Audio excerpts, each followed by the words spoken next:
जय राधा माधव जय कुंज बिहारी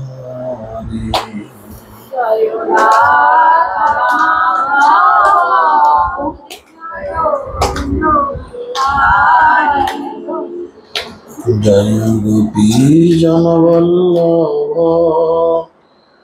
जय गिरिवरधारी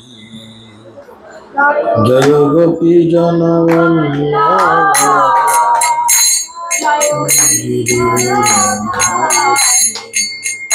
जय यशोदानंदन जय जनरंजन यशोदानंदन जय जनरंजन जय बिहारी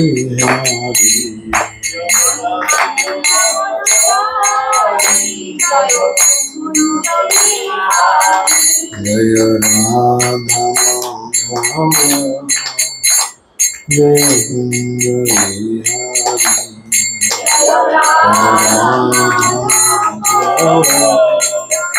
जय कुंज हरे कृष्ण कृष्ण कृष्ण हरे हरे हरे राम राम राम हरे हरे हरे कृष्ण कृष्ण कृष्ण हरे हरे हरे राम राम राम हरे जय राधा माधव जय राधा माधव जय राधा माधव जय राधा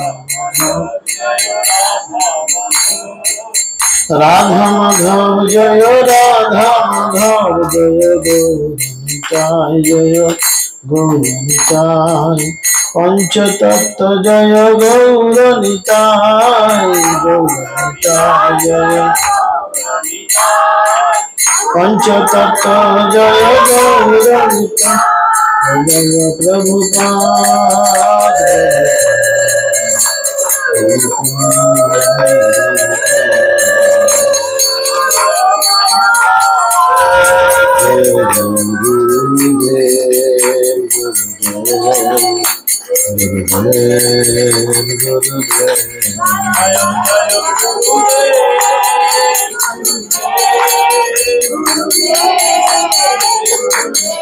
निताय गौर हरि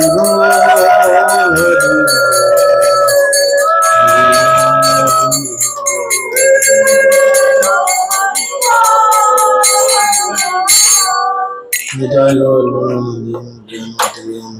ज्ञानशलाकया चक्षुर्मृतं जन तस्मै श्रीगुरवे नमः विष्णुपादाय कृष्णपृष्ठाय भूतले श्रीमते जयपताकाशामिनीति नामे नमाचार्यपादाय निताय कृपापदाय गौरकथाधामदाय नमः नमः विष्णुपादाय कृष्णपृष्ठाय भूतले श्रीमते भक्तिवेदान्त स्वामिनिति नामिने नमस्ते सरस्वती देवी गौरवाणी प्रचारिणे निर्विशेषशून्यवादे पाश्चात्यदेशतारिणे जय श्री कृष्ण चैतन्य प्रभु नित्यानंद श्री अद्वैत गदाधर शिवासदि श्री गौरभक्तवृंद हरे कृष्ण कृष्ण कृष्ण हरे हरे हरे राम राम राम हरे हरे ओम नमो भगवते वासुदेवाय नारायणं नमस्कृत्यं नरं चैव नरोत्तमं देवीं सरस्वतीं व्यासं ततो जयमुदीरये मोक्षं करोति वाचालं पुण्यं लङ्घयते गिरिं यत्कृपातमहं वन्दे श्रीगुरुं गणकारिणं परमानन्दमाधवं শ্রী চৈতন্যেশ্বরম শ্রী চৈতন্যমনবিষ্টং স্থাপিতং ভূতলে রাধেশ্যামলান্তিকম নিত্যপ্রায় সুভদ্রেষু নিত্যং ভগবত সেব্য भगवते उत्तम श्लोके भक्तिर्भवति नष्टिकी जय श्री कृष्ण चैतन्य नित्यानंद शिव गदाधर शिवासदि गौरभक्तवृंद हरे कृष्ण कृष्ण कृष्ण हरे हरे हरे राम राम राम हरे हरे।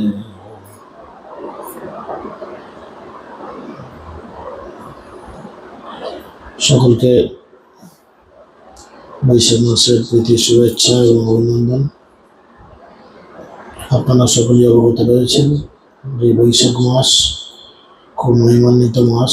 এই মাসে আমরা যা কিছু কর্ম করি ভগবান তার শত সহস্র গুণ ফল প্রদান করেন এবং এই মাসে বেশি করে হরিনাম জপ এবং গীতা ভাগবত ধ্যান সাধু সঙ্গ ইত্যাদি করার প্রয়োজনীয়তা রয়েছে। আজকে কি আলোচনা হবে বলেন? কারো কোনো প্রশ্ন থাকলে বলেন, বলেন কারো কোনো প্রশ্ন?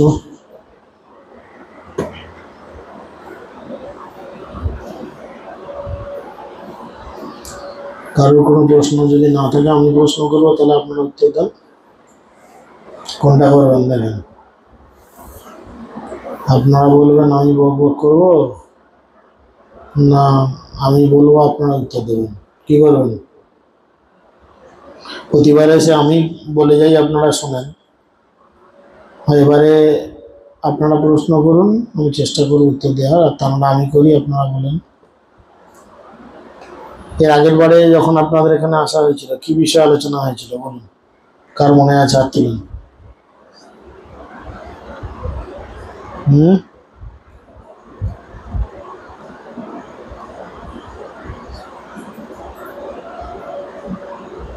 মনে আছে কারোর?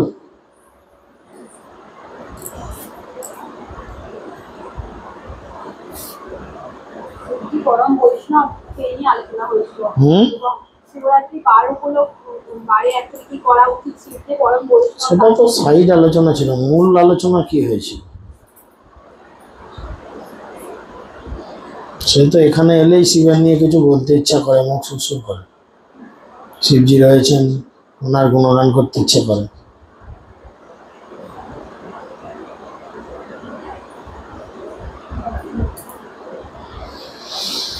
যাই হোক, খুব ভালো। তো আমরা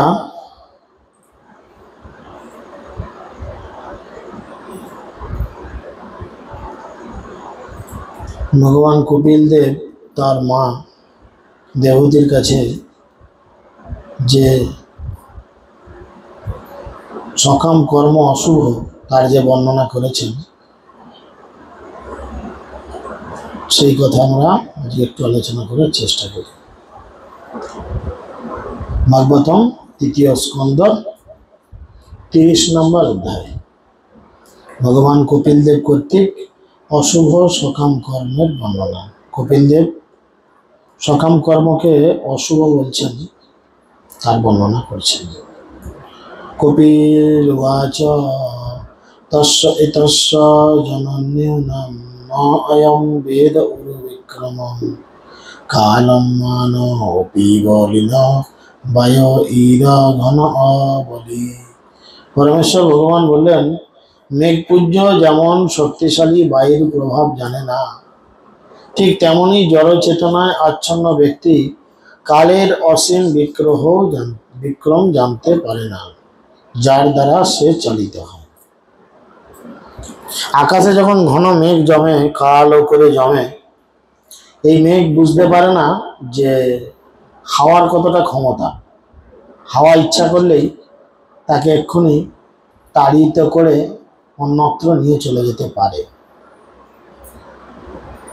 ঠিক সেরকম যে সমস্ত ব্যক্তির চেতনা জড় বিষয়ের দ্বারা আবৃত রয়েছে, তারা জানতে পারে না যে ভগবানের প্রভাব কতটুকু, ভগবানের প্রভাব কতটা।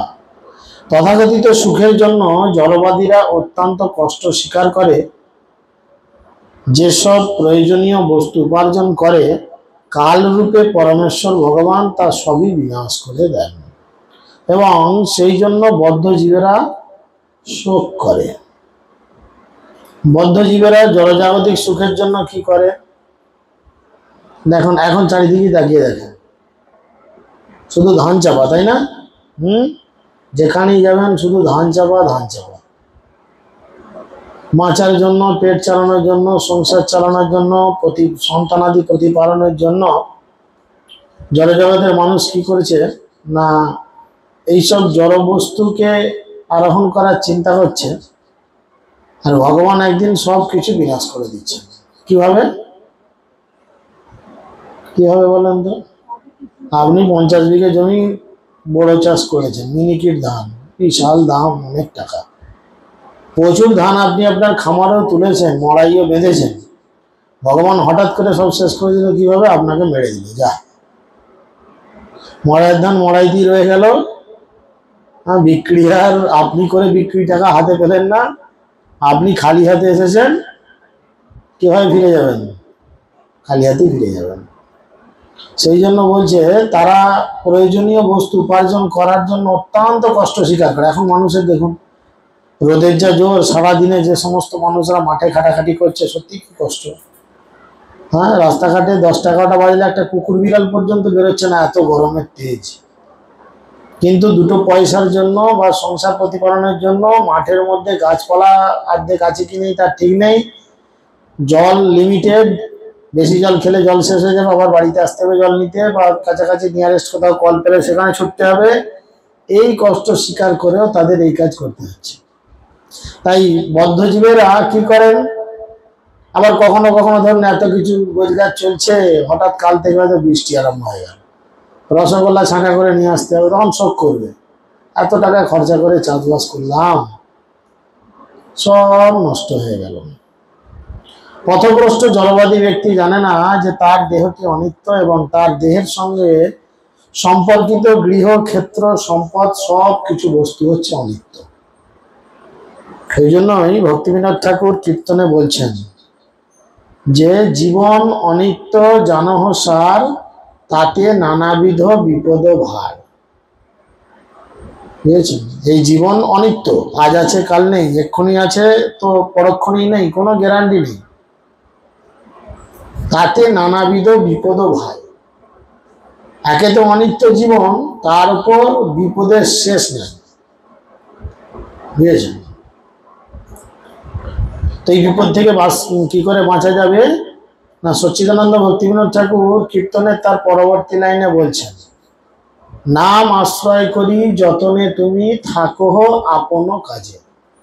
যদি তুমি ভগবানের দিব্য নামকে আশ্রয় গ্রহণ করে থাকতে পারো, তাহলে কি হবে না, তুমি এই বিপদ থেকে মুক্তি পাবে।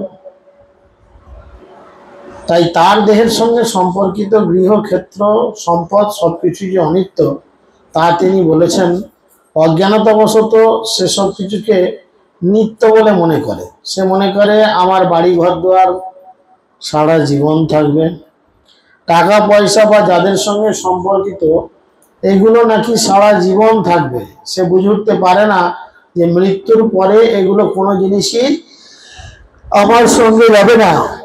জীব এই সংসারে যে যেই জনিতেই জন্মগ্রহণ করে, সেই জনিতেই সে বিশেষ সন্তোষ লাভ করে এবং সেই অবস্থায় সে কখনো বিরক্ত হয় না। আপনি গিয়ে একটা কুকুরকে প্রশ্ন করুন যে হ্যাঁ গো কুকুর, তুমি কি তোমার এই কুকুর জীবনে বিরক্ত? বলে না, আমি বেশ আছি। সকালবেলা উঠছি, এদিক ওদিক ঢং ঢং করে ঘুরে বেড়াচ্ছি, খিদে পেলে যেখানে সেখানে কেউ যদি পটি করে আসছে কিছু খেয়ে আসছি, এঁটো কাটা ফেলে দিলে সেগুলো খেয়ে আসছি, আমি ভালো আছি। তুমি এই কুকুরের জীবন থেকে একটু গরুর জীবন হবে, বলে না আমি এটি ভালো আছি। ভগবান কপিল দেব বলছেন, জীব এই সংসারে যে জনিতেই জন্মগ্রহণ করুক না কেন, সে সেই জনিতেই বিশেষ সন্তোষ লাভ করে। একবার ইন্দ্রদেব অভিশাপ পদ পেয়েছিলেন দেবগুরু বৃহস্পতির থেকে, এবং অভিসম্পদ পাওয়ার ফলে তিনি একটি শূকরের জীবন লাভ করেছিলেন। ইন্দ্রদেবের নাম শুনেছেন? ইন্দ্রদেব কেউ শুনেনি নাম, খুব ভালো। ইন্দ্রদেব হচ্ছে দেবতাদের রাজা। গরমে মাথা নাড়ছেন না? না সত্যি শুনেননি? কারণ শরীর নাড়ালেই তো ঘাম দিবে, গরমে হয়তো হ্যাঁ না বলারও দরকার নেই, যে আজই চুপচাপ থাকি। তো যাই হোক, দেবতাদের রাজা হচ্ছেন ইন্দ্রদেব। তিনি অপরাধ করার ফলে দেবগুরু বৃহস্পতি তাকে অভিসম্পদ দেন, এবং তার ফলে তিনি শূকরের জীবন লাভ করেন। তো যখন তার এই অভিশাপ ভোগ করা কমপ্লিট হয়ে এসেছে, তখন দেবর্ষি নারদ তার কাছে গিয়ে বলেছেন যে মহারাজ, এবার তো আপনি স্বর্গে ফিরে চলুন, স্বর্গের সিংহাসন আপনার জন্য খালি পড়ে রয়েছে, আপনি ওখানে চলুন। তো সেই শূকর রূপী দেবরাজ ইন্দ্র বলেছিলেন, না না, আমি এই শুয়ারের দেহতে বেশ ভালো আছি, সুখে আছি। তো ভগবান কপিল দেব সেই জন্যই বলেছে, জীব যে জনিতে জন্মগ্রহণ করুক না কেন, সে সেই জনিতেই বিশেষ সন্তোষ লাভ করে, এবং সেই অবস্থাতে সে কখনো বিরক্ত হয় না, যত ঘৃণ্যই হোক। যে সন্তোষ উপভোগ করে তাকে বলা হয় মায়া। উচ্চতর পদে রয়েছে যে মানুষ, সে নিম্ন স্তরের মানুষের জীবনের প্রতি বিরক্তি অনুভব করতে পারে, কিন্তু নিম্ন স্তরের মানুষটি মায়ার প্রভাবে সেই অবস্থাতেই তৃপ্ত। মায়ার কার্যের দুইটি অবস্থা রয়েছে, একটিকে বলা হয় প্রক্ষাপাতিকা, আর অন্যটিকে বলা হয় আবরাত্মিকা। আবরাত্মিকা মানে হচ্ছে আচ্ছাদনকারী, আর প্রক্ষাপাতিকা মানে হচ্ছে নিচে ফেলে দেওয়া। জীবনের যে কোনো অবস্থাতেই জড়বাদী ব্যক্তিরা অথবা পশুরা সন্তুষ্ট থাকে, কারণ তাদের জ্ঞান মায়ার দ্বারা আচ্ছন্ন। দেখুন, আমাদেরও জ্ঞান মায়ার দ্বারা আচ্ছন্ন বলে আমরা ভগবানকে সঠিক পন্থায় সঠিকভাবে গ্রহণ করি না। এখানে গাজন হয়, গাজন হয়, এইখানে শিবের মন্দির আছে, গাজন হয় তো। দেখো, গাজনে আমি অপমান করার জন্য বলছি না। সন্ন্যাসী কথাটার অর্থ কি? যার সঞ্চয়ের কোনো অধিকার নেই। সন্ন্যাসী তিন ধরনের হয়, একটা বাচিক, একটা কূট, একটা অহম্মক। বুঝা গেল? তো মানুষ চিন্তা করে এরকম কিছু করব, করে তারা কি করে 8 দিন, 10 দিন, 15 দিন, 20 দিন স্বেচ্ছায় নিজের শরীরকে কষ্ট দেয়, তাই না? কিন্তু সেটা সারা জীবনের জন্য গ্রহণ করেন না। কারুর না কারুর মনের কিছু একটা অভিলাষ থাকে, সেই অভিলাষটা যখনই পূরণ হয়, তখন সে অভিলাষটাকে পূরণ করার জন্য সেই রূপ আচরণ করে। কিন্তু একজন কৃষ্ণ ভক্ত সে কি করে?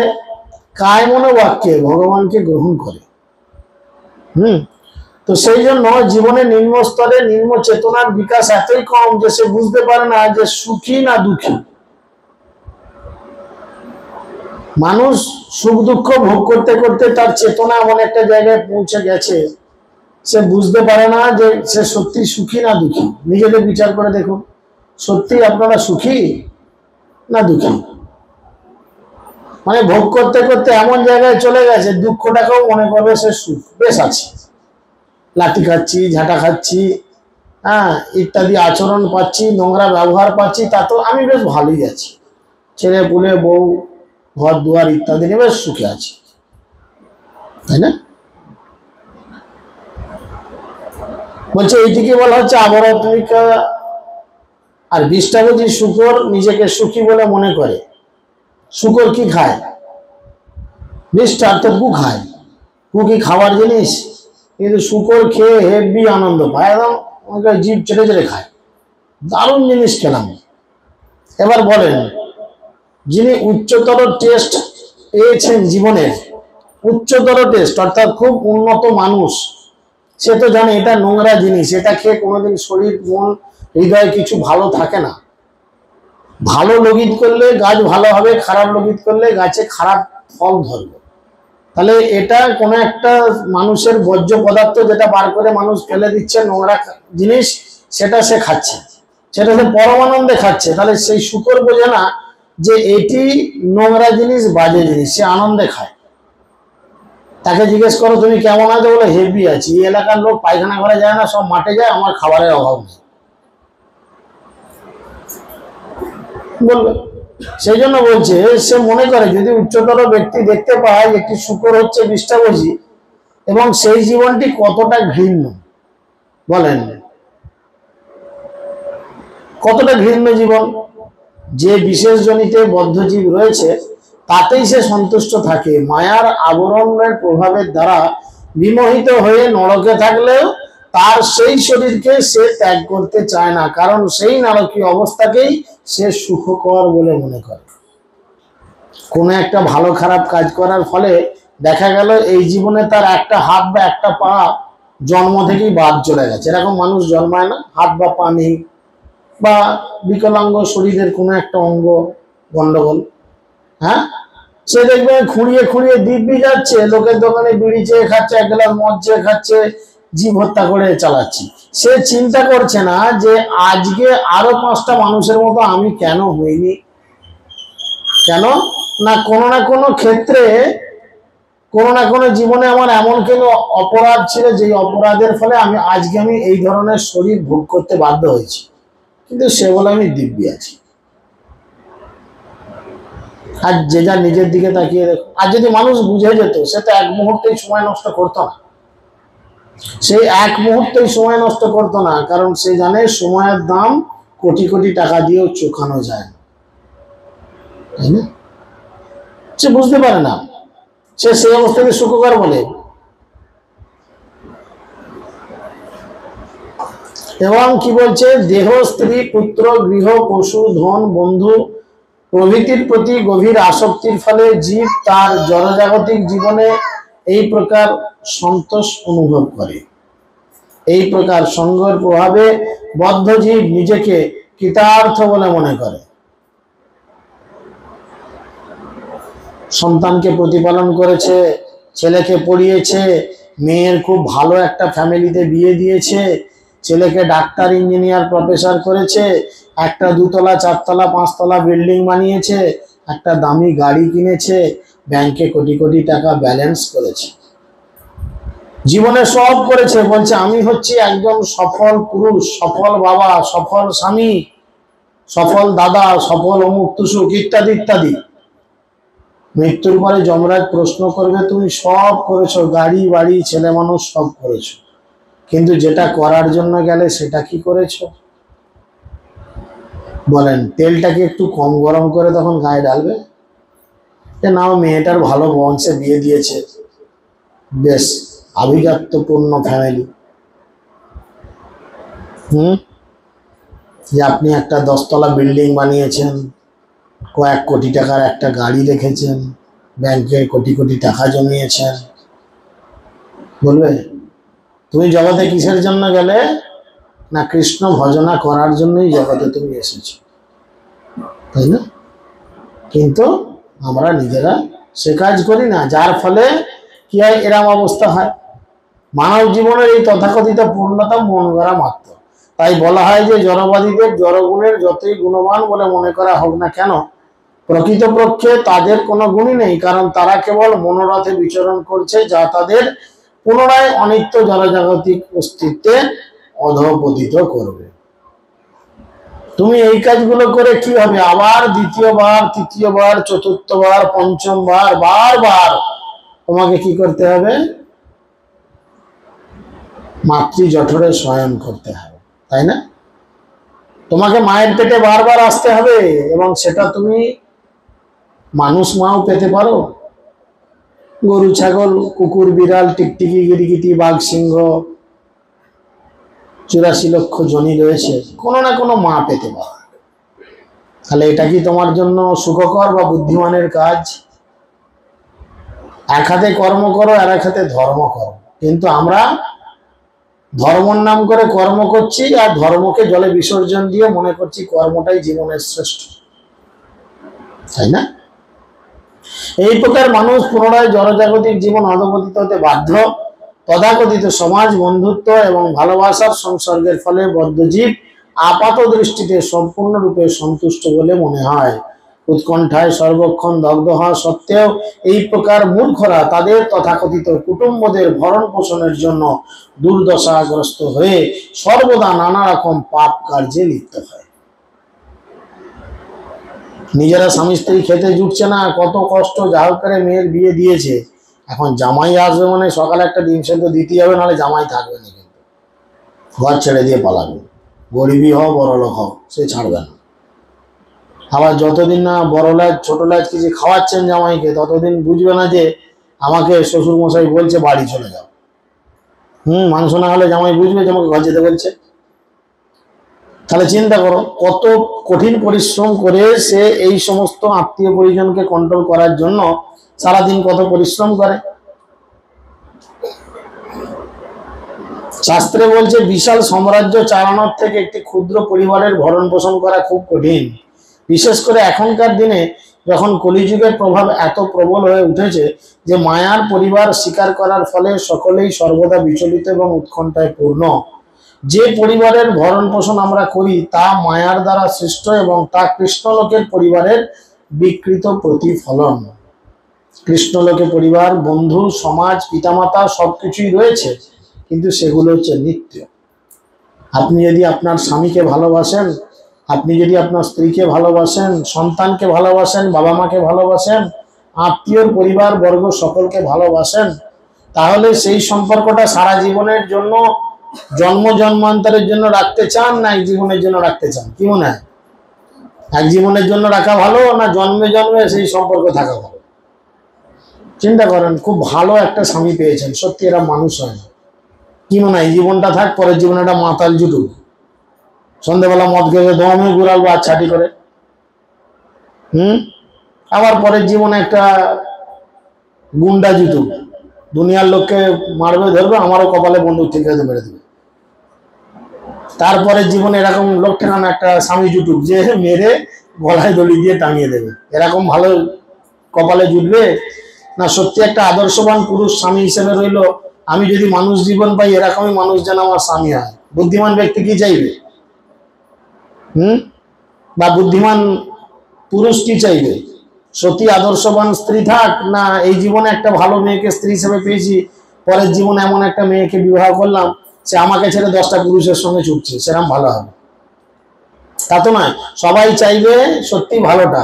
তো যদি সবার ভালো চাওয়া হয় তাহলে প্রতি জীবনে পার্মানেন্ট জায়গা রাখার জন্য শাস্ত্র বলছে কি, যদি আমরা নিত্য সম্পর্ক স্থায়ী করি, নিত্য সম্পর্ক স্থায়ী করার জন্য আমাদের কৃষ্ণ ভক্তি করা দরকার। কারণ আপনি মারা যাওয়ার পরে যখন গোলক বৃন্দাবনে যাবেন, আপনার স্ত্রীও যদি শুদ্ধ ভক্তি করে, সেও দেহত্যাগ করার পর সেও কিন্তু গোলক বৃন্দাবনে যাবে, যেখানে গেলে আর এই জগতে ফিরে আসতে হয় না। বুঝেছেন? তাহলে সেখানে আপনি আপনার স্ত্রীর দেখা পেলেন, আপনার স্ত্রী আপনার কাছ থেকে কোনোদিন যাবে না, আপনিও যাবেন না। তাহলে দুজনের সম্পর্কটা জন্ম জন্মান্তরে নিত্য হবে। আপনার ছেলেকে শুদ্ধ ভক্তি করেন, সেও মরে যাওয়ার পর আপনার কাছে ফিরে আসবে। আপনার বাবা মা শুদ্ধ ভক্তি করলো, সেও মারা যাওয়ার পর আপনার কাছে ফিরে আসবে। কিন্তু যদি না করেন, চোখ বন্ধ করার পর কে যে কোন জায়গায় ছুটে পালাবো খুঁজে পাবেন? একটা খুঁজে দেখান তো, যে আমার বাপ মরেছে আমি বুঝতে পেরেছি, আমার বাপ পরবর্তীকালে আয় খানা খুলে অমুক বাড়িতে জন্মেছে, আমি যাই, বাবা গো কেমন আছো? চোখ বন্ধ করার পর কোনো সম্পর্ককে আর আমরা খুঁজে পাই না। কিন্তু এই নিত্য সম্পর্ক কৃষ্ণলোকেও পরিবার, বন্ধু, সমাজ, পিতামাতা রয়েছে, যদি আমরা করতে পারি তাহলে কিন্তু অবশ্যই ভগবত ধামে আমরা ফিরে যেতে পারবো। যে রমণী মায়ার দ্বারা তাকে মোহিত করে, তাকেই সে তার হৃদয় এবং ইন্দ্রিয় অর্পণ করে। নির্জন স্থানে সে তার আলিঙ্গন গোপন আলাপের দ্বারা তার সঙ্গ সুখ উপভোগ করে এবং শিশুদের আদো আদো মিষ্টি বলিতে সে মুগ্ধ হয়ে যায়। আমাদের অনেক ভক্তরা রয়েছে, ভক্তরই যে সব একদম ঠিকঠাক আচরণ করছে তা নয়, প্রথমে ঠিক করে তারপরে বিগড়ে যায়। এরকম অনেক ভক্ত আছে, বললো প্রভু গৌমাতো পোয়াতি, বাচ্চা কাচ্চা হলে আমি ভক্তি ভালো করে আবার যাব। যেমনি নাতি নাতনি হলো, কি হলো, এবারে কি হলো মাতাজি আসছেন না কেন, কি হলো প্রভুজি আসছেন না কেন, না নাতি বা নাতনিটাকে সামালতে হয় তো, ব্যাস। এরপরে একটু নাতি নাতনি বড় হবে, ঠাম্মা ঠাম্মা করবে, দাদা দাদা করবে, ছোট ছোট দাঁত, ছোট ছোট হাতে যখন কথাগুলো বলবে, মায়ার কবলে পড়ে তোমারে ভুলিনো হরি যা, তখন ভোগ লাগানো ভুলে গেলাম, ষোলমালা জপ করতেও ভুলে গেলাম, ভক্ত সঙ্গও ভুলে গেলাম, সব ভুলে গেলাম। কিসের জন্য? মায়ার কবর। এখানে বলছেন এই শিশুদের আদো আদো মিষ্টি বলিতে সে যখন মুগ্ধ হয়ে থাকে, আহা বাচা করতে করতে তার দিন চলে যায়। মায়ার রাজ্যের ভিতরে পারিবারিক জীবনের, শাশ্বত জীবনের পক্ষে ঠিক একটি কারাগারের মতো। কারাগারের কয়েদি লৌহ শৃঙ্খল, লৌহ পিঞ্জরের দ্বারা বন্দী থাকে, তেমন বদ্ধ জীব রমণীর মনোহর সৌন্দর্যের দ্বারা, নির্জন স্থানে তার আলিঙ্গনের দ্বারা, তথাকথিত প্রেম আলাপের দ্বারা এবং শিশু সন্তানদের আদো আদো গুলির দ্বারা বন্দী হয়ে রয়েছে, এবং এইভাবে সে তার প্রকৃত পরিচয় ভুলে যায়। সে কে, কি জন্য এলো। আসক্ত গৃহব্রত ব্যক্তি কূটনীতি এবং রাজনীতিতে পূর্ণ পারিবারিক জীবনে অবস্থান করে সর্বদা দুঃখ বিস্তার করে এবং ইন্দ্রিয় তৃপ্তি কার্যের দ্বারা নিয়ন্ত্রিত হয়ে সে তার দুঃখ দুর্দশা নিবৃত্তি সাধনের জন্যই কেবল কর্ম করে। গৃহস্থ ব্যক্তিরা কি করে? কেবলমাত্র নিজেদের দুঃখ কষ্ট দূর করার জন্য জীবন ধারণ করে। আর যিনি ভক্তি জীবন যজন যাজন করেন তিনি কি করেন? শ্রীল প্রভুপাদ কি করেছিলেন দেখেন, বৈষ্ণবের আচরণ কি হওয়া উচিত?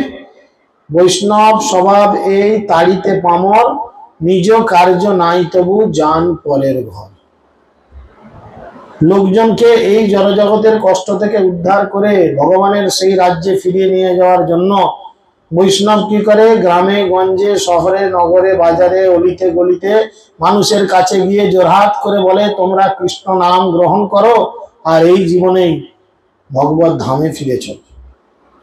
সাধারণ মানুষ মনে করে এ আর কি হেল্প, আমরা দেখো তিরপল দিলাম বন্যার সময়, আমরা দেখো চিড়ে দিলাম, আমরা দেখো চাল দিলাম, আমরা টাকা পয়সা দিলাম, সব দিলাম, কিন্তু এগুলো হচ্ছে জাগতিক উপকার। একটা ছেলে হাওড়া স্টেশনে খুব কান্নাকাটি করছে, খুব কান্নাকাটি করছে, বুঝেছেন?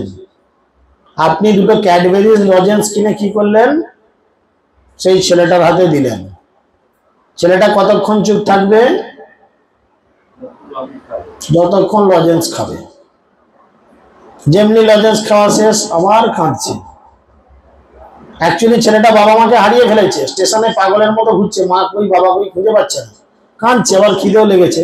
ছোট ছেলে চকলেট দেখলে একটু ভুলে যায়, তো যেমনি চকলেটটা দিলেন 2 মিনিট 5 মিনিট 10 মিনিট চকলেটটা যতক্ষণ খেলো ততক্ষণ কান্না বন্ধ।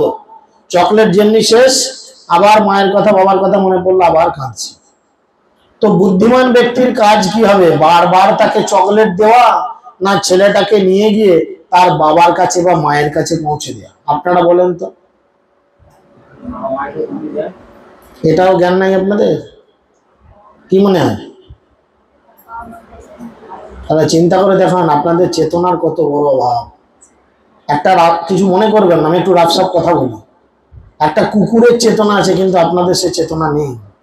রাস্তায় দেখবেন এই কুকুরগুলো বাচ্চার জন্ম দেয় না, তারা জানে যে বাচ্চা কাচ্চা কেউ না কেউ কেড়ে নিয়ে চলে যাবে, যতক্ষণ তাকে ততক্ষণ মা কুকুর বাচ্চাগুলোকে আগলে রাখে। একটা কুকুরের বাচ্চাকে আনতে যান, মা কিন্তু ঘেউ ঘেউ করে তেয়ে আসবে, তার চেতনা আছে, না না আমি ছেলেকে ছাড়বো না। আর একটা সামান্য প্রশ্নের উত্তর দিতে আমরা কিন্তু বোধ করছি, আমরা মানুষের মতো দেখতে, কিন্তু চেতনা পশুর থেকে অধম। সাধারণ প্রশ্ন, আমরা মনে করছি লোকটার কাজকর্ম নাই, বকতে চলে এসছে, বকুক আধ ঘন্টা 1 ঘন্টা, বকা শেষ হবে ঘর চলে যাবো, আমরা 2-1টা হাতে প্রসাদ নিয়ে ঘরে গিয়ে ডিম মেরে খাবো। এটা মানুষের চেতনা নয়, এসব পশুর থেকে অধম চেতনা, এগুলো পশুর সাথে অধম চেতনা।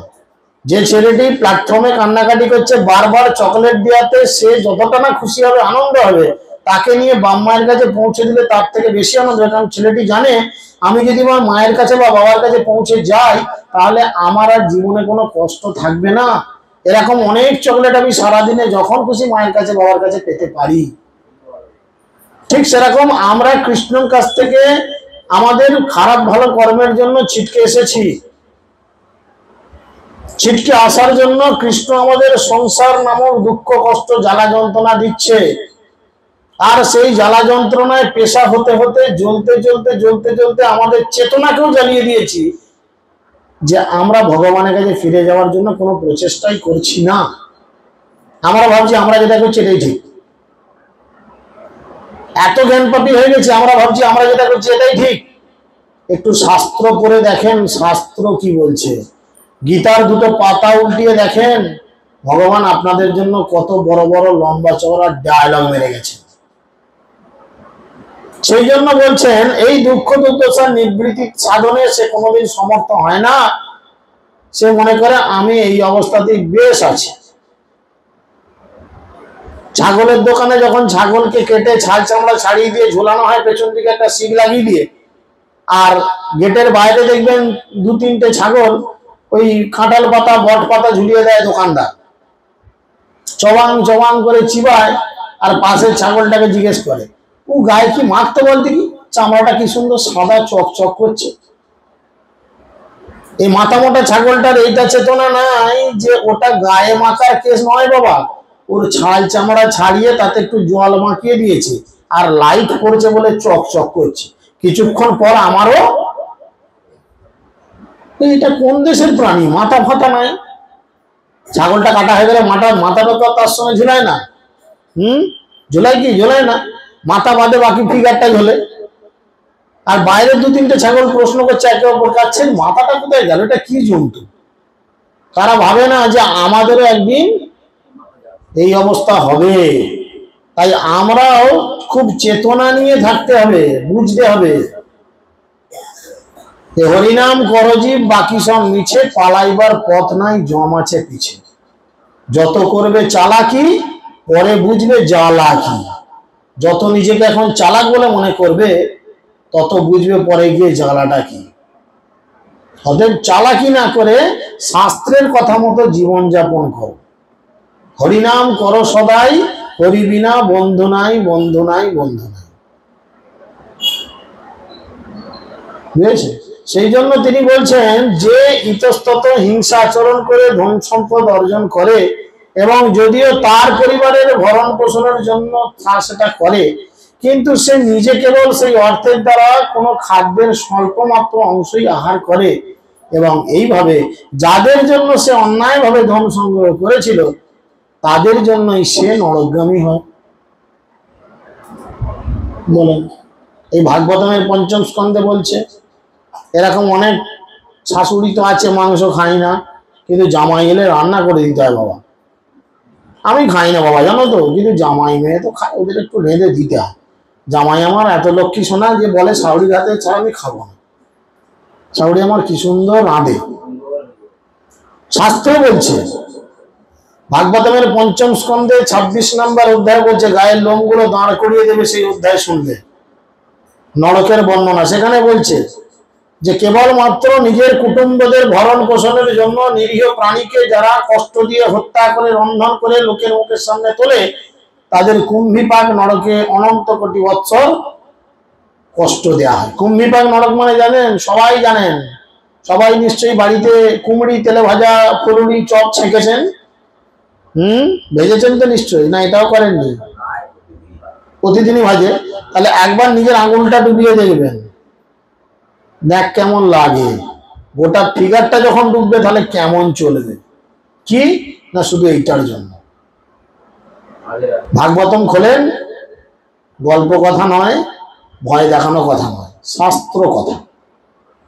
সেই জন্যই বলছে সে তো খাবে এইটুকু, সে তো খাবে এইটুকু, অথচ কুটুম্বদের ভরণ পোষণের জন্য এই ধরনের কাজ করলো, যার ফলে কি হলো, তাকেও নরকগামী হতে হলো। বলে বাংলা একটা প্রবাদ আছে, যার জন্য করি চুরি সেই বলে চোর। পরিবারের যে সমস্ত সদস্যদের জন্য বিষয়াসক্ত মানুষ নানাবিধ পাপ কর্মের রত হয়, তারা কখনোই সন্তুষ্ট হয় না।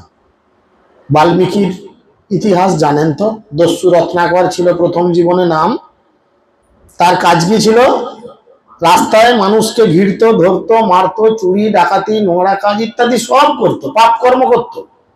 নারদ মুনিকে একদিন পেয়েছেন, নারদ মুনি তাকে বলেছেন ঠিক আছে তুমি আমাকে চুরি ডাকাতি ছিনতাই যা করবে করবে, কিন্তু তুমি তো জানো এই কাজগুলো করা পাপ, ঠিক নয়। বলে হ্যাঁ জানি। তো তুমি এই কাজগুলো করো কেন? কি বলেছিল? বাড়ির লোকের ভরণ পোষণের জন্য। ঠিক আছে, তাহলে তুমি বাড়িতে গিয়ে জিজ্ঞেস করো যে তোমার এই কর্মের জন্য যে পাপ হচ্ছে তারা সেই পাপের ভাগ নেবে তো? আমি এখানেই দাঁড়িয়ে থাকবো, কোনো চিন্তা করো না। তো সেই দস্যু রত্নাকর বাড়িতে গেছে, তার বাবা মা ছেলে পুলে বউ যে যেটা আছে সবাইকে জিজ্ঞেস করছে এই আমি এই করার ফলে যে পাপ হয় তোমরা পাপের ভাগ নেবে তো? কি বলেছিল? কি বলেছিল সবাই জানেন? কি বলেছিল? বলে না না আমি কেন নেবো। তখনই বুঝেছিল দস্যু রত্নাকর চাচা হ্যাঁ এই জগতে কেউ কারণ নয়, ধনজন পরিবার কহু নহে কেহ কার, অনিত্য সমস্ত বিনশ্বর। তখন তিনি বুঝেছিলেন কোনো প্রয়োজন নেই। তাই নারদ মুনির কাছে শরণ গ্রহণ করে তার কৃপায় তিনি কি করলেন?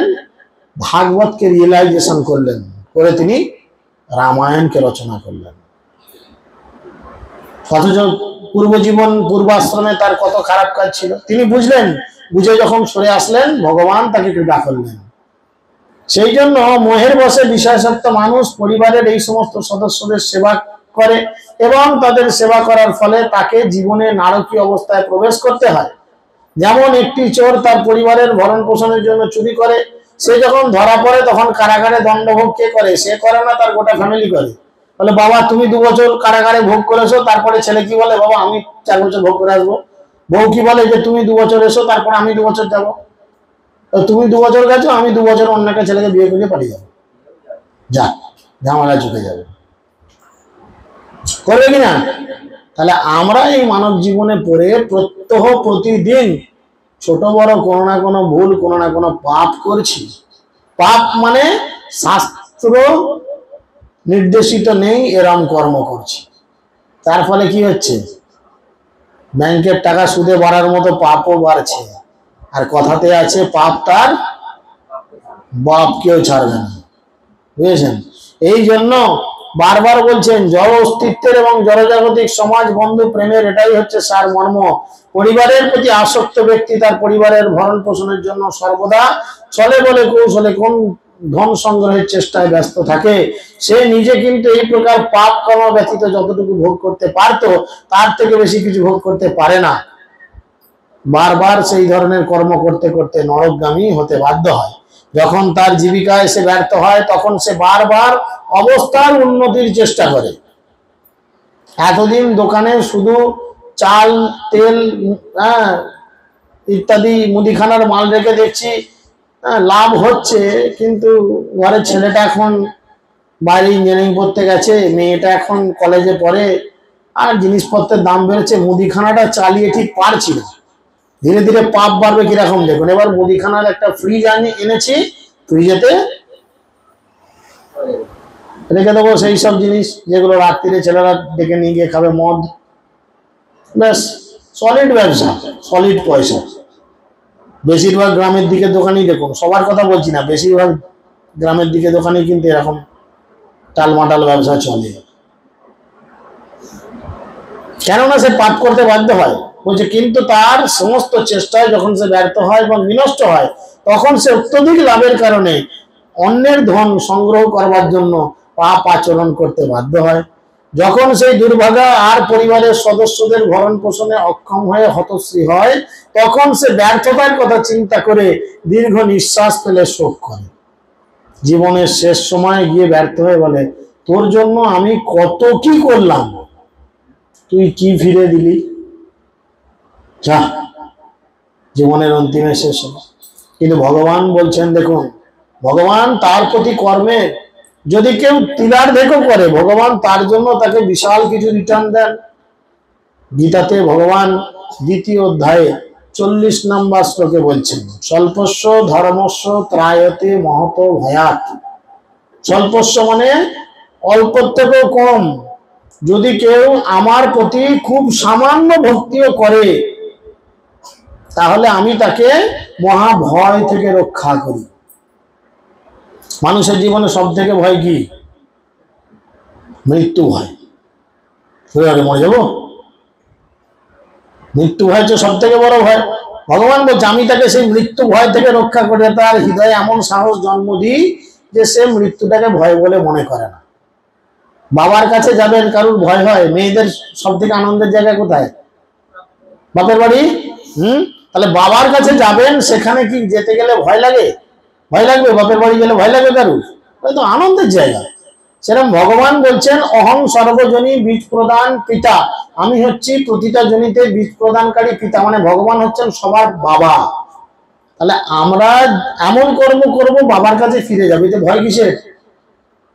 মৃত্যুর দ্বারা আমরা তার কাছে ফিরে যাবো যদি সৎ আচরণ সৎ কার্য করি, তাতে তো ভয় নেই। তাহলে এইভাবে বদ্ধজীব নিজের মৃত্যুকে জয়লাভ করে।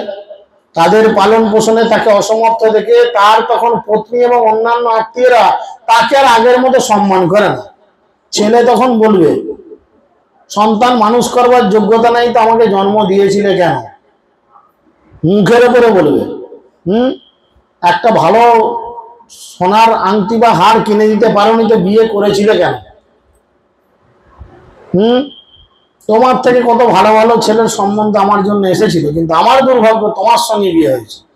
এই তো আমাদের প্রতিটা ছেলে কি শুনতে হয় বোধ হয়, নাকি কম বেশি সবাই কি শুনতে হচ্ছে? তো যাই হোক, বিষয়টা হচ্ছে সেরকম। সেই জন্য বলতে যখন সে তাদের জন্য ভরণ পোষণ অসমর্থ হবে, তখন তার পত্নী আত্মীয় স্বজন বা তাকে আগের মতো সম্মান করবে না। তুমি টাকা ইনকাম করবে, তোমাকে কত খাতির যত্ন করবে। আর যখন ইনকাম কমে যাবে, বুড়া হয়ে যাবে, তখন বলবে এটা হচ্ছে সংসারের বোঝা, তাই না? একে এখন পাঠিয়ে দাও বৃদ্ধাশ্রমে। বৃদ্ধাশ্রমে পাঠালে খরচা বেশি। ওই যে ঘরটায় কুকুরটাকে বাঁধা থাকতো ওই ঘরই বাবাকে মাকে ঢুকিয়ে দাও, সিঁড়ির নিচে বিড়ির দোকান দাও ঢুকিয়ে, থাক ওখানে বসে। আধুনিক যুগের এই হচ্ছে অবস্থা। ঠিক যেমন নির্দয় কৃষকরা বৃদ্ধ বলদকে অযত্ন করে এবং শেষে টাকার লোভে বিক্রি করে দেয়। গরুকে পুষলো, যতদিন গরু দুধ দিল নিজের ছেলেকে না খাইয়ে, গরুর ছেলে মানে বাছুর, বাছুরকে বাঁট থেকে আমরা সরিয়ে দিই। যারা দুধ দই চিন্তা করে দেখুন, বাছুরকে প্রথমে খাওয়াতে লাগে, আর মা গরু কিভাবে আমার সন্তান খাচ্ছে, তাই মা গরু কি করে তার বাঁটে তার শরীরে সব দুধ দিয়ে দেয় যাতে আমার বাচ্চা খায়। ওই যে বাঁটের উপরে ফোলা মতো অংশ থাকে ওই জায়গায় দুধ দিয়ে দেয়। আর তখন মানুষ চালাকি করে কি করে বাছুরটাকে সরিয়ে নিজের বালতি পেতে দুইটা আরম্ভ করে, যার ফলে গরু আর দুধকে উপর দিকে টেনে নিতে পারে না, তখন গরু দিয়ে দেয়। নিজের সন্তানকে না খেতে দিয়ে আপনাকে খাইয়ে সে শরীরে পুষ্টি ভিটামিন দিয়েছে, সেই দুধ বিক্রি করে আপনার গাড়ি বাড়ি হয়েছে কত কি। আর যখন সে গোমাতা আর দুধ দিতে পারে না, কি করি? কসাইয়ের হাতে তুলে দিই। কসাই ভাগবতমের পঞ্চম স্কন্ধে 26 অধ্যায়ে বলছে যারা এইরূপ আচরণ করে, একটি গরুর শরীরে যতগুলি লোম আছে তত হাজার বছর তাকে নরক যন্ত্রণা ভোগ করতে হয়। শাস্ত্রে বলে আমাদের যে মা আছে 5 রকম মা, তার মধ্যে গাভী হচ্ছে এক মা, তাই না? তাহলে বলেন আপনাদের বাড়িতে যদি আপনাদের মায়েরা বুড়ো হয়ে গেলে রান্না বান্না করতে আর না পারে, ভালো যদি কুলো পাচুরতে না পারে বা যদি ধান ফান জড়ো করতে না পারে, তাহলে সেই মাকে আপনারা নিয়ে গিয়ে মায়াপুর হাটে বিক্রি করে দেবেন তো? কথাগুলো বাস্তব। আমাদের শুনে হয়তো ঠিক ঠিক হাসি পাচ্ছে অনেকের, কথাগুলো বাস্তব, চরম বাস্তব। আমাদের লজ্জা থাকা উচিত। আমরা মানুষ নামের কলঙ্ক না, জন্তু না, জানোয়ার। আচরণগুলো আমাদের বেশিরভাগই এরকম, হয়তো আপনাদের মধ্যে তেমন নেই, কিন্তু তাকিয়ে দেখুন আশেপাশে বেশিরভাগ মানুষেরই আচরণ এটা। গরুকে লালন পালন করছে, যেমনি পারছে না দিল বেছে। কাকে দিল? মুসলমান কোন পাইকারকে ডাকলো, যাতে সেই মাকে নিয়ে গিয়ে, সামনেই আসছে কুরবানির নামাজ, কেটে সবাই মিলে গোটা পাড়ার লোক ভাগ করে খায়। তাহলে আমি কেমন সন্তান, নিজের মাকে একটা অন্য জায়গায় বিক্রি করে দিয়েছি যাকে সেখানে তার বিপদে নেমে আসে। তবু গরু সহ্য করে, কিছু বলে না। যখন তাকে ঘর থেকে পাইকার টানতে টানতে নিয়ে যায়, কোনো কোনো গরু চিৎকার করে হাম্বা হাম্বা করে মাকে ডাকে, আবার হয়তো কেউ চুপচাপ তার পরিস্থিতিকে মেনে নিয়ে চোখের জল ফেলতে ফেলতে মনের দুঃখে সেই পাইকেলের সাথে চলে যায়। হয়তো নিয়তি আমার কপালে এটাই লিখেছে, ওই একই পরিস্থিতি আপনার কপালেও নিয়তি লিখে দেবে, কিছু করার নাই, পালাবার পথ নাই, জম আছে পিছু। তো সেই জন্য তিনি বলছেন যে কেবল এই যুগেই নয়, অনাদিকাল ধরে এইরকম আচরণ মানুষ করে আসছে, কিন্তু তা সত্ত্বেও সেই মূর্খ সংসার জীবনের প্রতি কেউ বিরক্ত হয় না। সকালবেলায় লাঠি ঝাঁটা খেলো, বইয়ের লাঞ্ছনা গঞ্জনা খেলো, ছেলের দাঁত খিঁচুনি খেলো, সন্ধ্যেবেলা আবার ঠিক ঘরে এসে ঢুকে বলছে কই গো রান্না হলো। সংসার জীবনের প্রতি বিরক্ত হই না কিছুতেই। যাদের সে এক সময় পালন করেছিল তারাই তাদেরই দ্বারা অবজ্ঞা ভরে সে এখন পালিত হয়। একদিন ছেলেকে সে মানুষ করেছে, চকলেট এনে দিয়েছে, পেন এনে দিয়েছে, পেন্সিল এনে দিয়েছে, বই এনে দিয়েছে, একটা ছেলে 3টে জুতো এনে দিয়েছে। আজকে সে উপায় ইনকাম করতে পারে না, এখন ছেলে তাকে দয়া করে একটা হাওয়াই চপ্পল এনে দিল কি না দিল, দয়া করে দুবেলা দুমুঠো খেতে দিল কি না দিল, সন্ধ্যা এসে জিজ্ঞেস করলো না বাবা খিদা লেগেছে একটু মুড়ি চানাচুর খাবে, নিজের বউকে বগল দাবা করে নিয়ে চাউমিন এগরোল বানিয়ে টিভি চালিয়ে দিয়ে চায়ের সঙ্গে বিস্কুট খেতে থাকলো। এটা হচ্ছে চরম বাস্তব। তাই জরার প্রভাবে বিকৃত রূপী হয়ে সে তখন কি করে, মৃত্যুর জন্য প্রতীক্ষা করে। জরা মানে বার্ধক্যে, তখন তার রূপ যৌবন চলে যায়, শরীরের পেশি চলে যায়, দেখতে খারাপ হয়ে যায়, চামড়া ঝুলে যায়, দাঁত পড়ে যায়, কোমরে ব্যথা, চোখে কম দেখা, বিভিন্ন রোগ জ্বালা এসে জুটে যায়। জুটে তখন সে অন্ধকার ঘরের এক কোণে তক্ত বসে বা খাটে পড়ে পড়ে কি করে, শুধু ভগবানের কাছে প্রার্থনা করে হরি দিন তো গেল, এবারে বাকিটা আপনারা চিন্তা করেন। বারবার মৃত্যুর জন্য প্রতীক্ষা করে। এইভাবে সে গৃহে ঠিক একটা পোষা কুকুরের মতো থাকে এবং অবহেলা বলে তাকে যা দেওয়া হয় সে সেটা খেতে বাধ্য হয়। থমাস করে বৌমা দিয়ে চলে গেল, বাবা আপনার নাতি এটা খেতে পারে না, খেয়ে নেন তো।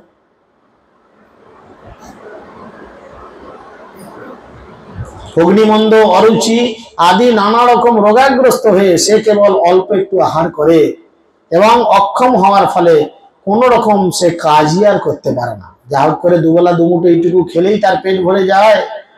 মৃত্যুর পূর্বে মানুষকে অবশ্যই রোগাগ্রস্ত অক্ষম হয়ে পড়তে হয়, নাহলে তো তার মরণ হবে না। এবং সে যখন তার পরিবারের সদস্যদের দ্বারা উপেক্ষিত হয় তখন নানা প্রকার দুঃখ দুর্দশার অবস্থার ফলে তার জীবন অতিষ্ঠ হয়ে ওঠে। সেই রুগ্ন অবস্থায় ভিতরের বায়ুর চাপে তার চক্ষু ঠেকে বেরিয়ে আসে এবং কফের দ্বারা তার শ্বাস নিরুদ্ধ হয়ে যায়।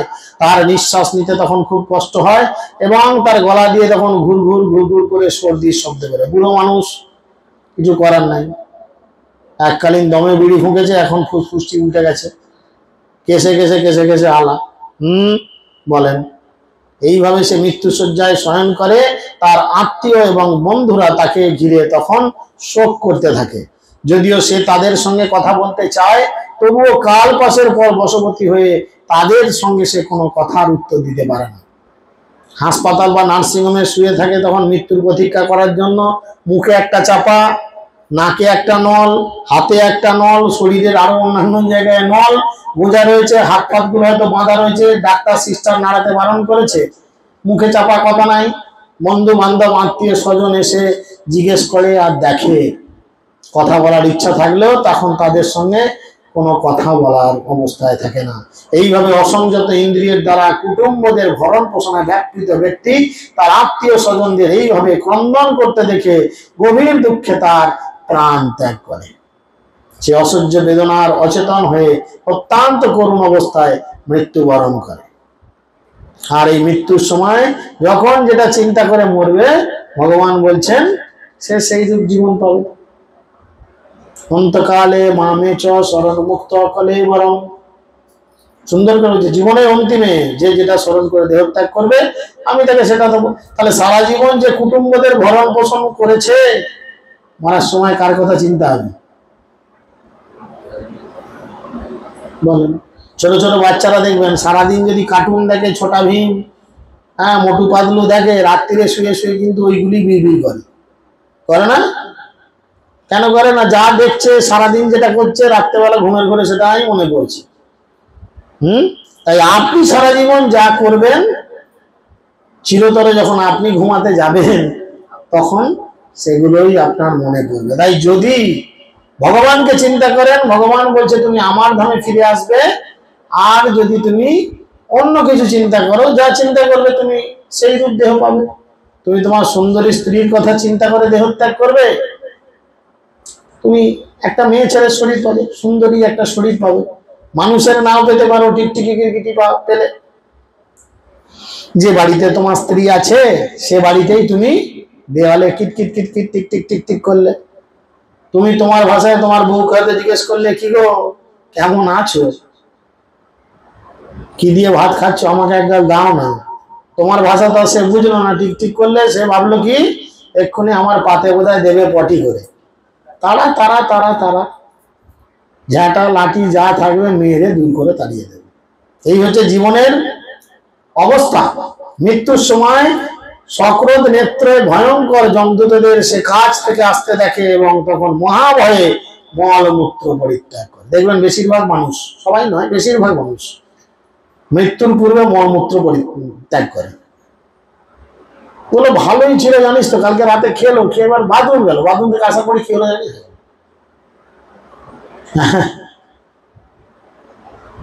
বেশিরভাগ কেন? মৃত্যুর পূর্বে যমদূতদের দর্শন করে, যা বড় বড় চেহারা, গোল গোল চোখ, লাল হয়ে রয়েছে, একদম রেগে রয়েছে, রাগি রাগি মানুষ, দেখে তো ভয়ই কাপড় চোপড়ে হয়ে যাবে। সেই অবস্থা করে তারা মলমূত্র ত্যাগ করে, এইভাবে দেহ ত্যাগ করে।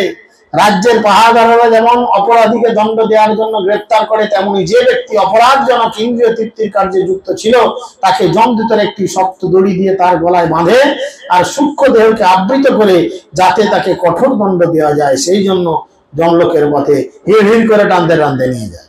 এইভাবে যমদূতেরা তাকে নিয়ে যায়। তার তখন হৃদয় বিদীর্ণ হয় এবং তার সর্বশরীর কাঁপতে থাকে। প্রতিমধ্যে কুকুরেরা তাকে কামড়াতে থাকে এবং তখন সে তার সমস্ত পাপ কর্মের কথা স্মরণ করে। তখন সে ভাবে, ভক্তরা আমাদের কাছে এসে বলতো হরিনাম করো, হ্যাঁ, নাহলে কোনো গতি নাই, উপায় নাই। তখন তাদের কথায় কর্ণপাত করিনি। আমি তখন ভেবেছি আমি কি হিরো, আমি কি হিরোইন, বিশাল ব্যাপার আমার। এসব বকবকে লোকেদের কথা শুনে কোনো লাভ নাই। আজ যদি তাদের কথা শুনে অন্তত একবার জীবনযাপন করতাম। আমাদের পাড়ায় সব থেকে মুচিদের যে লোক, যাকে দেখলে লোক গঙ্গা জল ছিটায়, সে তাদের কথা শুনে একটু হরিনাম করলো, আর ওই দেখো মরার পরে ও সুন্দর করে রথে চেপে ভগবত ধামে গোলক বৃন্দাবনে যাচ্ছে, হরিনাম করতে করতে সবাই নিয়ে যাচ্ছে তাকে। আর আমি কোটি কোটি ভক্তদের কথা, ভগবানের কথা, সাধুগুরু বৈষ্ণবের কথা শুনিনি। তাই আজ আমার কি পরিণতি, গলায় দড়ি দিয়ে হিড় হিড় করে টানতে টানতে নিয়ে যাচ্ছে, কি গতি হচ্ছে। তাই সকলের চরণে বিনীত অনুরোধ, সকলে কৃপা করে হরিনাম করুন। হরিনাম করো জীব, বাকি সব মিছে, পালাইবার পথ নাই, কোনো পথ খোলা নাই নাই নাই। একমাত্র হরিনাম, একমাত্র হরিনাম, একমাত্র হরিনাম। আপনাদের এলাকায় শিবজি রয়েছেন, এই শিবজিও সন্তুষ্ট হন যদি তার কাছে কেউ হাতে তালি দিয়ে হরিনাম করে। তার কাছে শিবরাত্রি তো বোধ করার কোনো প্রয়োজন নেই। আমি এই মন্দিরে বসে আপনাদের এই মন্দিরের সামনেই বলে যাচ্ছি, ভগবান জাগ্রত, শিবজিও ভগবানের এক রূপ, তার সামনেই বলে যাচ্ছি। তিনি সব থেকে বেশি খুশি হন কখন? যখন তার কাছে কেউ ভগবানের দিব্য নাম হরে কৃষ্ণ মহামন্ত্র কীর্তন করে, তাকে ভগবানের উচ্ছিষ্ট প্রসাদ নিবেদন করে। এতে তারা এত আনন্দ পায়, লক্ষ লক্ষ শিবরাত্রি করে তাকে সন্তুষ্টিকরণ করা যায় না। তাই সকলের চরণে বিনীত অনুরোধ, সকলে কৃপা করে হরিনাম করুন আর আপনাদের এই মানব দেহকে ধন্য করে গোলক বৃন্দাবনের পথে পাড়ি দিন। হরে কৃষ্ণ হরে কৃষ্ণ